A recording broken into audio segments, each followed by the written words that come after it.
Good morning, everyone. Brian here again with BMK Retro Gaming. This morning I have for us the review of the Atari 7800 original library game, Hat Trick.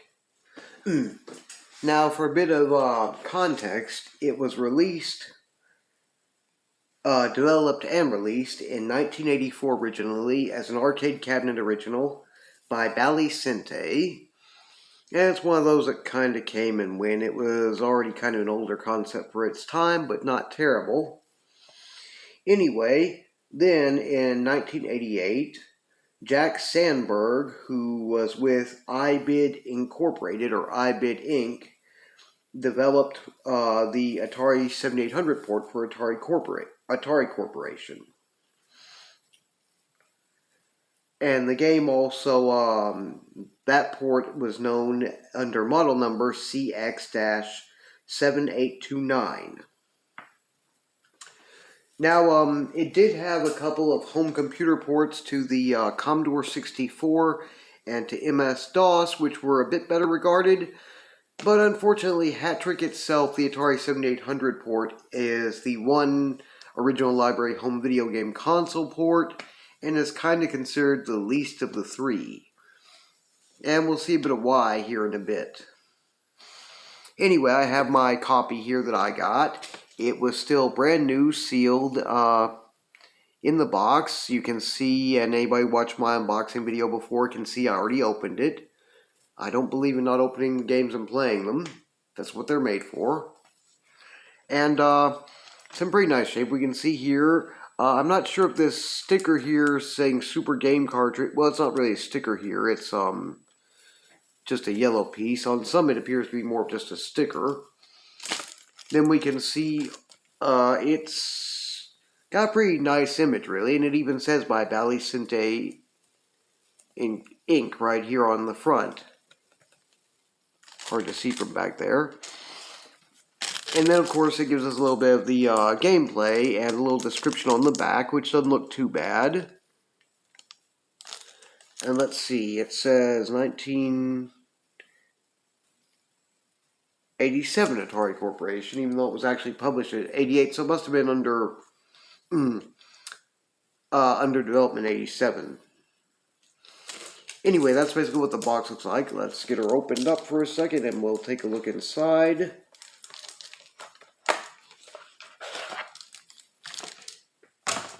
Here's what the cartridge looks like, still new. Very nice looking cartridge for the most part. Same little Super Game cartridge yellow here. The graphics are all pretty nice. Again, it says 87. And 84 Bally Sente ink, so pretty well clean. This is still new. I mean, it was still CIB when I got it for the most part. Oh, and of course it does have the top label here, which is pretty okay. Let's see, and it does say here CX7829. Way down there. Anyway, let's see. It also came with,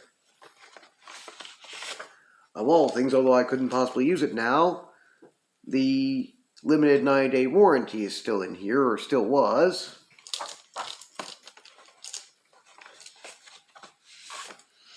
As well as the instruction manual, which is pretty simple and okay.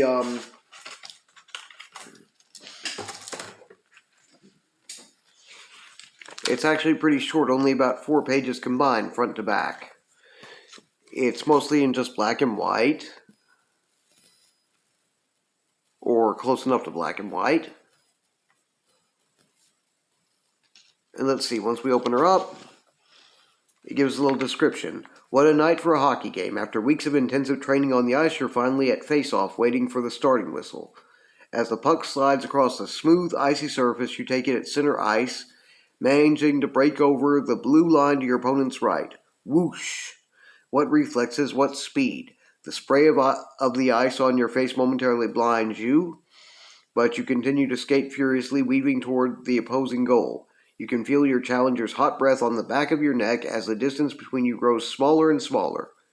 But before he can manage to steal the puck, you swing your stick and whack! It's a slap shot. The point is yours. Get 3 goals in a game and it's a hat trick. Well, technically, that's kind of one of the issues with this here. The hat trick is technically a hockey term which basically generally refers to scoring 3 goals by the same player in one period of play, which a standard regulation hockey game like NHL roughly has 3 20-minute periods. And, well,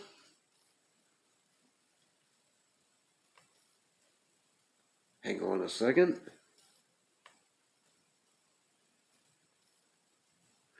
Each game here only lasts for a combined 2 minutes, so even if you could score the 3 points in the game, you could possibly call it a hat trick, but since there's only one 2-minute period, may not technically count, don't know. Anyway, then it tells you a little bit more about getting started, which is the basics, with your console and controls and everything like that. Then tells you a little bit about playing the game and some playing tips. And then on the back, it actually tells you about scoring as well as having a little bit more of credits down here.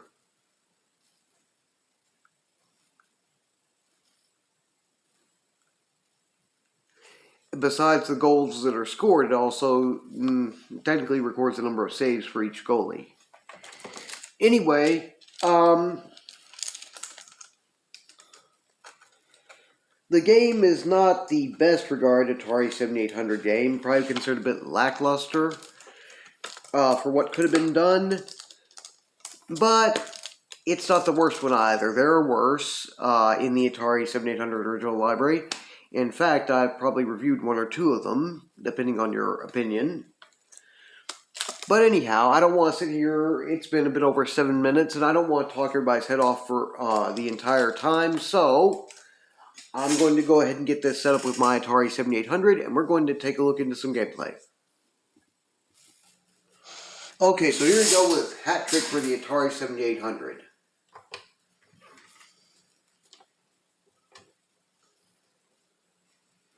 Okay, I've got it on Novice, and it's going to be 1 player, and press either button to start. I forget if it's button 1 or button 2 that lets you shoot once you get it, but you literally have to get the puck on your stick in order to be able to shoot. Or to have possession of it anyway.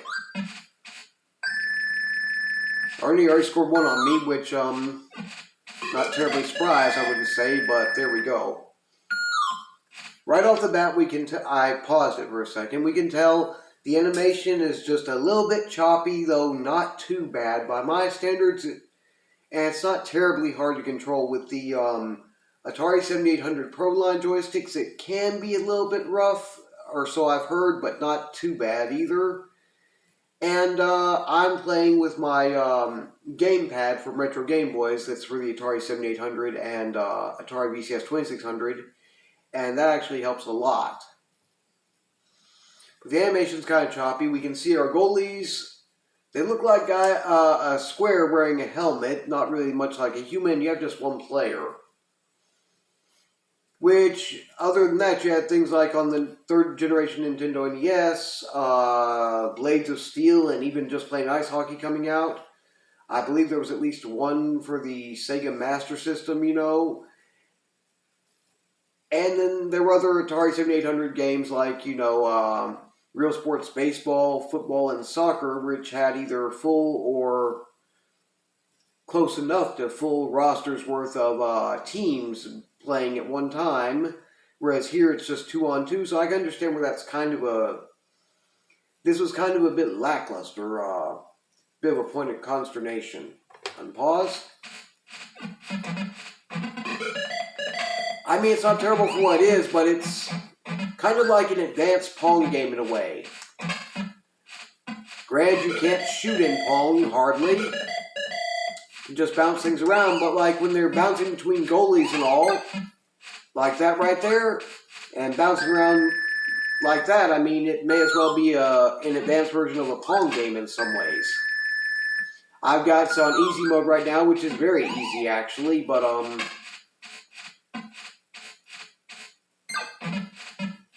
the other thing is, you know, like the computer AI opponent's goalie, which is the one in red, is kind of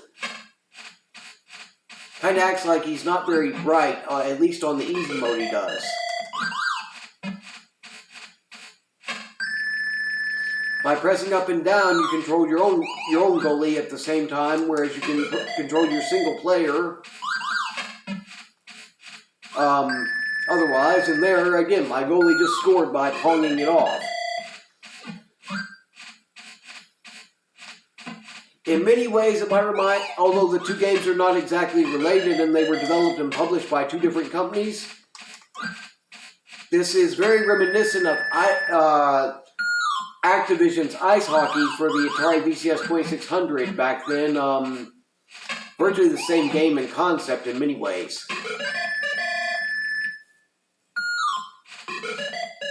See, both goalies so far have had four saves, and I've scored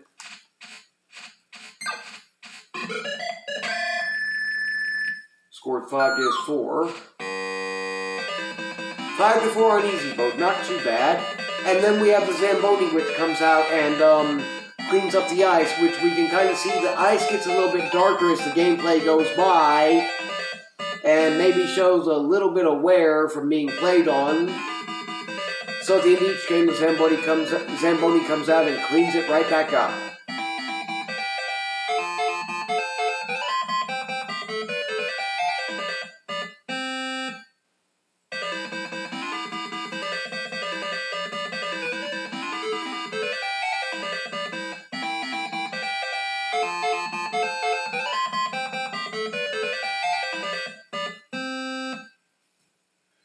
I forget what the tune it plays is. My preferred YouTuber, Phil, the No Score Gamer, had mentioned it in his review video, but I forget what it was, but it's an old country type song, and what does it have to do with ice hockey? Okay, let's try it on Expert here.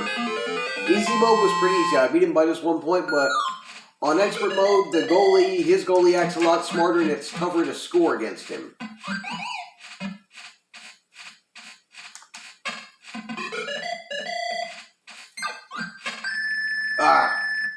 Got me on one there.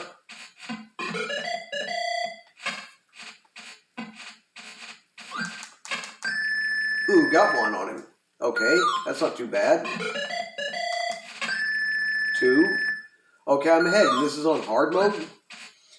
My friend and fellow YouTuber content creator Brian Puddin, who does Brian's Man Cave, has played this at one point and tried playing it on hard mode and couldn't even score a goal against him, so...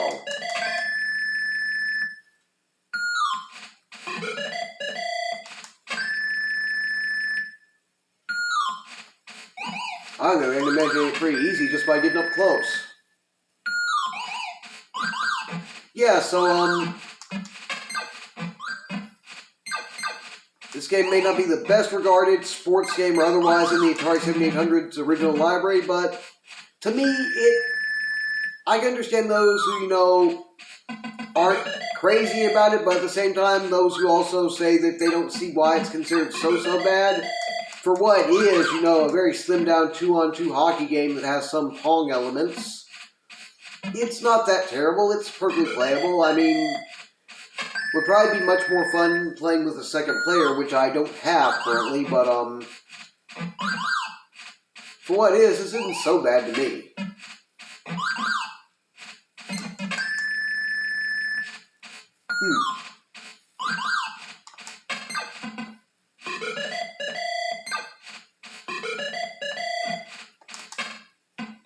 Oops.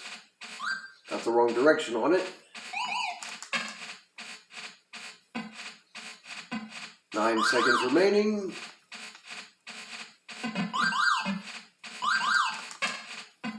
And 0. So let's see. His goalie had 20 saves to mine having 6. And I beat him by 2 points, 6 to 4. So even on hard mode, it wasn't nearly as hard as it could have been.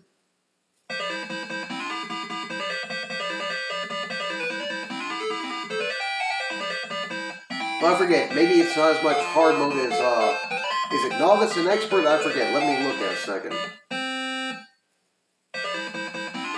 To me, easy, hard, novice, expert, mostly same thing. One of the other complaints, I guess, is that comes with it is that it doesn't really have an intermediate difficulty setting, so.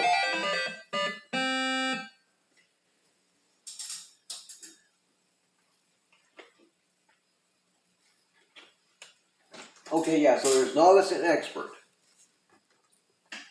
I'm going to take him on and whoop it one more time at novice, because why not?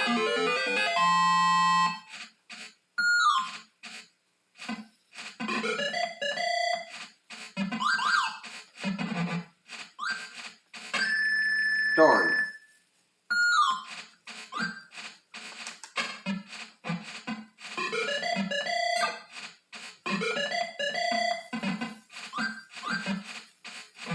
Oh, and also try to steal the puck, you basically just bump into him.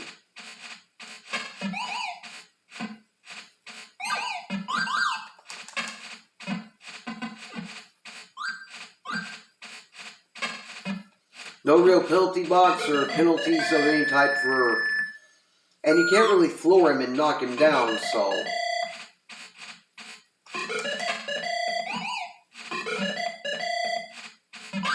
Ah!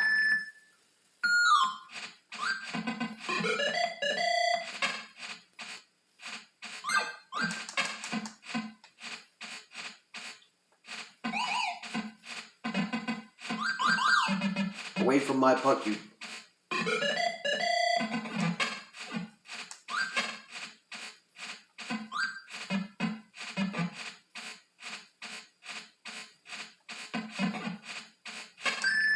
Darn. Don't know why, but for some reason I was doing better at this when I was actually talking more. Which is weird for me because I'm not usually... See, I already tied him on easy mode with no problem. Goalie here acts like he doesn't have much sense.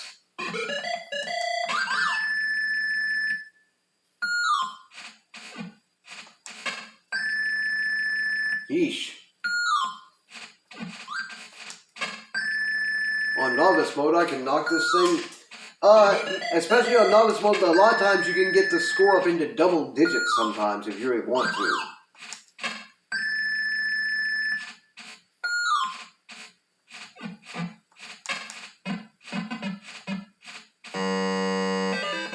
And there's game over. Beat him by 9-3, so by 6 points. So yeah, it's a pretty simple and easy game of 2-on-2 hockey.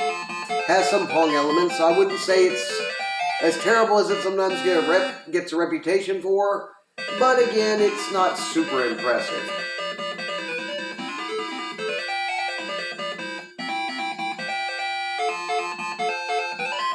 As a matter of fact, on this one, you hardly really don't see any scratches or anything on the ice as much as you just see that it goes from that darker color to the more worn, how do you say, light color as you play. So that's a bit less than what some others actually show. Anyway, I'm pretty sure by now you guys have the idea of the gameplay, so that's enough of that.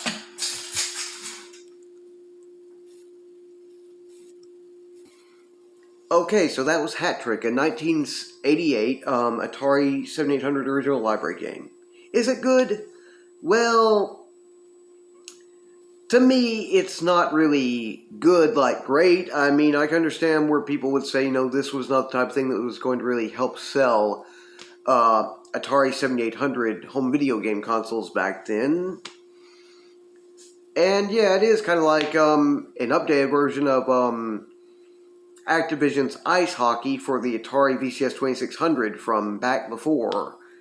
It's kind of like it's a more or less a little bit of 2-on-2 hockey combined with some Pong elements, like an advanced Pong game in some ways. So, to me, it's not super terrible. Like I was saying during the gameplay, there have been, and I may have already even reviewed, just depending on your opinion, some worse Atari 7800 original library games. So it's not nearly the best, but it's not the worst either. It's more kind of mediocre. It's kind of in there in the middle. Not really bad on the level of being super bad, but it's not really good either in terms of good. It's not, just not all that impressive. Again, if you had a second player, that'd probably be much more of a challenge and more interesting than playing just against the computer AI opponent on either setting. But as it goes, I wouldn't say it's a terrible, terrible game. Of the three ports, the one home video game console and two home computer original library ports of Hat Trick, yeah, I can see where it would have been regarded as the lesser of the three, but otherwise, to me, it's not as terrible as it could have been if you just accept it for what it is. Anyway, I do have a few recommendations and links for you guys from my preferred YouTubers. For one, there's Pets' Gym 1. Then there's Mr. Venom 1974. But again, this one, you might want to try to turn on the English dub on this one because he is German and this one was recorded in German. Though the gameplay is pretty good to watch if you decide to watch the video. Crow Capture. My friend Brian put in with his channel Brian's Man Cave. Into the vertical blank, which I've been subscribed to them for a bit, but I'm not sure if I've shared anything yet, so this may or may not be a first. Then, of course, there's Patman QC, History of Arcade Game Documentaries, who he really goes over, in his videos. He'll take you through the arcade cabinet original, the history and all behind it and everything. And then through all the, which in this case is 3, the ports of the game. And so his is a pretty good video to watch. It's been a while since I've actually recommended a Patman QC video for a while, so glad to do so again now. And then, of course, last but not least, my friend and very well-respected fellow YouTuber content creator, Phil, with his channel, The No Square Gamer. Notably, nobody, including me, who really reviewed this, seems to have had a lot of like for it. And again, I can understand why. There's a lot more impressive that the Atari 7800 could have done. Probably could have done like some of the Nintendo, third generation Nintendo NES and third generation Sega Master System, where they did some hockey games at least where you had a full team lineup on the ice at one time, or at least close enough to it, so. And the Atari 7800 had the type of processing power and, graphics capabilities, for, and color palette and all, more than likely that could have been done. With, real sports, soccer, baseball, and, football, you have either a full team out playing together or close enough to it, so Atari couldn't have come up with a hockey game that had at least 4 or 5 players on the ice and got to work. Yeah, I can see where a lot of that would come in as legitimate complaints as to why this was more underwhelming. Though I will stand by what I've said for what is a 2-on-2 hockey game with some Pong elements, which bears an extraordinary resemblance to where it might as well have been an update of Activision's Ice Hockey for the Atari VCS 2600 before it. It's not really all that bad for what it is. So anyway, big shout out to my Atari 7800 Pro System Gamers Facebook group. Love you guys over there, and hopefully you'll get this video uploaded before too late this morning. Looks like there may be some rain incoming, but hopefully it'll clear up by the time that I'm getting ready to get this one going and won't interfere with my ability to get uploaded in a prompt time. Also, for those who watch my announcement posts in my feed here on YouTube, on Facebook, and on Twitter, keep your eyes peeled because I should be posting later on this morning or sometime today about what the next homebrew, pro-brew, or prototype review for this next Sunday will be coming up. So keep your eyes peeled for that. And in the meantime, if you enjoy this channel's content, please feel free to like, share, and subscribe. And please don't hesitate to leave any questions or comments, comments, or suggestions down in the comment section below. You guys take care. Have a wonderful Wednesday, and hopefully I will see everyone back here again this coming Sunday, if not a bit before.